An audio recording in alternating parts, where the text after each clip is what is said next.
Hello नमस्कार दोस्तों। आशा है आप सभी स्वस्थ होंगे और कोरोना काल में आप सभी अपना बहुत ध्यान रख रहे होंगे।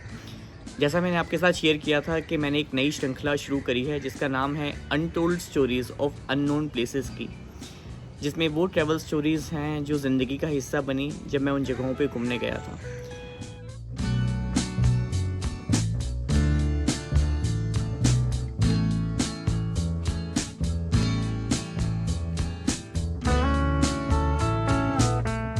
सबसे पहला जो एपिसोड था वो हमने डेडिकेट किया था नामची और टेमी टी गार्डन सिक्किम को। दूसरा एपिसोड डेडिकेटेड था नील आइलैंड अंडमान निकोबार को। तीसरा जो एपिसोड था वो डेडिकेट किया था Snowland Khajjiar Switzerland of India को। और आज का जो चौथा एपिसोड है वो मेरे लिए बहुत बहुत स्पेशल है। वो एक हिडन हेवन है जो बहुत कम लोग जिसके बारे में जानते हैं, लेकिन अगर आप वहाँ जाएंगे तो आपको एक अद्भुत दुनिया का पता लगेगा।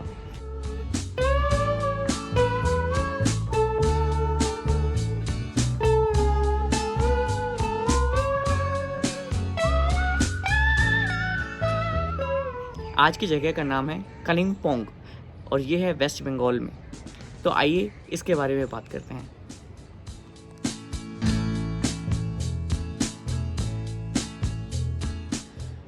कभी कभी लाइफ में प्लेजेंट सरप्राइजेज होते हैं। तो कभी कभी ऐसा भी होता है कि हम किसी जगह पे गए हैं बड़ी उम्मीदों के साथ और वो हमें जगह बहुत सुंदर लगती है, लेकिन हम उसी के साथ में जुड़ी हुई किसी और ऐसी जगह पहुंच जाते हैं जो पहली वाली जगह से भी बहुत सुंदर थी। इनफैक्ट वो जगह अपने आप में एक बहुत बड़ा स्पेशल एक डेस्टिनेशन बन जाता है। तो कुछ हमारे साथ भी इसी तरह से घटना हुई जब हम बाई चांस कलिम्पोंग रुके। हमारा जो टूर प्लान था वो था दार्जिलिंग, नामची, टेमी टी गार्डन्स, गंगटोक और वापसी में, क्योंकि गंगटोक से बागडोगरा एयरपोर्ट में अराउंड 6 से 7 घंटे लग जाते थे।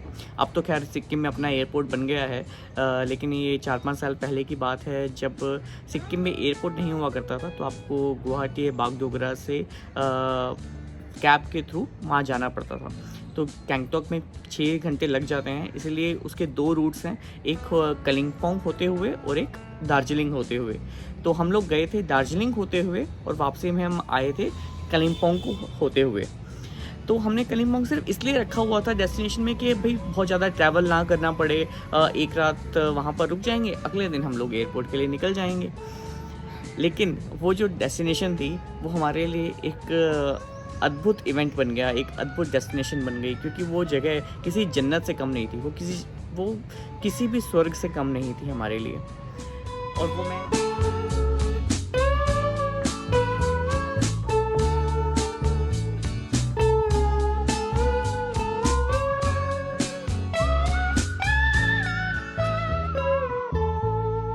और क्यों मैं कहता हूँ कि कलिम्पोंग सभी को अपनी ट्रैवल आइटनरीज में ज़रूर रखना चाहिए, क्योंकि ये एक बहुत बहुत सुंदर स्थान है। अगर आपने इसे नहीं देखा तो आप ज़िंदगी में बहुत कुछ मिस कर सकते हैं। स्पेशली अगर आपके पास बच्चे छोटे हैं या आपको साइंस में ज़रा सा भी इंटरेस्ट है, तो जैसा डायनासोर पार्क और जैसा साइंस म्यूज़ियम कलिम्पोंग के अंदर है, ऐसा आपको कहीं नहीं मिलेगा। मैं इसी के बारे में आज बात करना चाहता हूँ आपसे।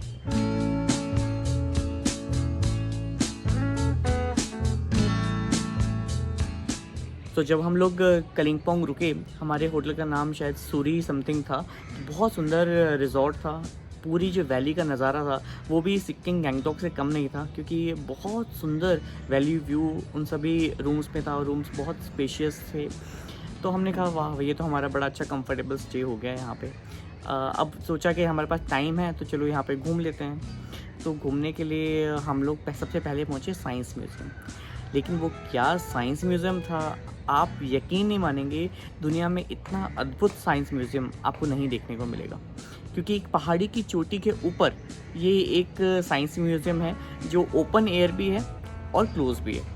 जो क्लोज़ है वो भी बहुत शानदार है, लेकिन जो सबसे मज़ेदार है वो है ओपन हिल्स में पूरे माउंटेन के ऊपर एक बहुत बड़ा डायनासोर पार्क बना हुआ है।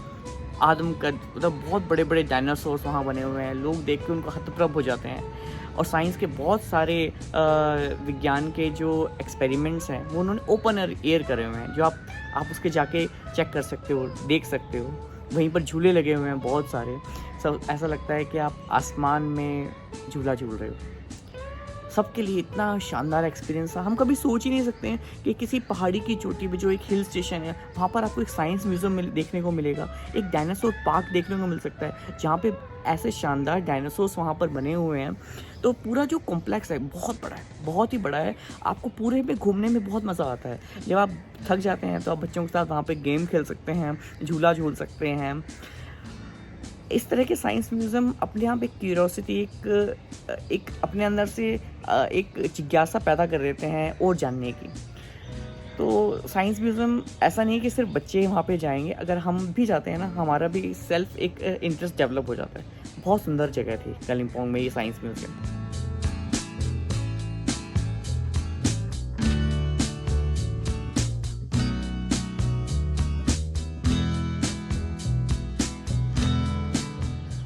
और उसके साथ ही जो सेकंड इम्पोर्टेंट पॉइंट था वो था डेलो व्यू पॉइंट। और डेलो व्यू पॉइंट पे एक बहुत ब्यूटीफुल डेस्टिनेशन है कालिम्पोंग के अंदर, जहाँ पर इतनी सुंदर सीनिक ब्यूटी दिखाई देती है माउंटेन्स की।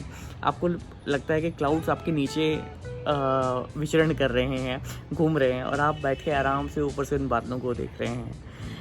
तो कालिम्पोंग में हम बहुत ज़्यादा तो नहीं घूमे, लेकिन ये जो 2 डेस्टिनेशन और जो हमारा होटल था, उसने पूरी जो हमारी इतनी बड़ी यात्रा जो सिक्किम की हमने करी, उसको भी बहुत ही जिसे कहते हैं 4 चाँद लगा दिए, ऐसा किया उसने। मतलब आज भी जब हम सिक्किम का ट्रिप याद करते हैं तो दार्जिलिंग, गैंगटॉक के साथ साथ कालिम्पोंग हमें बहुत बहुत याद आता है। ऐसा लगता है कि शायद हम उन जगहों पे ना जाएं, लेकिन कालिम्पोंग ज़रूर चले जाएं और एक रात वहीं रुकें। जो हमने जैसा विहंगम दृश्य हमने बादलों का डेलो व्यू पॉइंट में देखा था, या फिर उस तरह का साइंस म्यूज़ियम जो एक पहाड़ी की चोटी के ऊपर है, जो एक डायनासोर पार्क है, जहाँ इस तरह के झूले हैं, जो अपने आप में विज्ञान को एक शक्ति देता हुआ साइंस म्यूज़ियम है, वो हमें देखने को मिला। अगर आपको ज़िंदगी में कभी कोई मौका मिले नॉर्थ ईस्ट की तरफ जाने का, तो बाकी सब भी ज़रूर देखिए, लेकिन कालिम्पोंग भी एक बार ज़रूर देखिएगा। आपको, मुझे पूरी उम्मीद है कि बहुत ही अच्छा लगेगा। अगर आपको यह वीडियो अच्छी लगी हो तो इसे लाइक, सब्सक्राइब और शेयर ज़रूर करें। Thank you very much.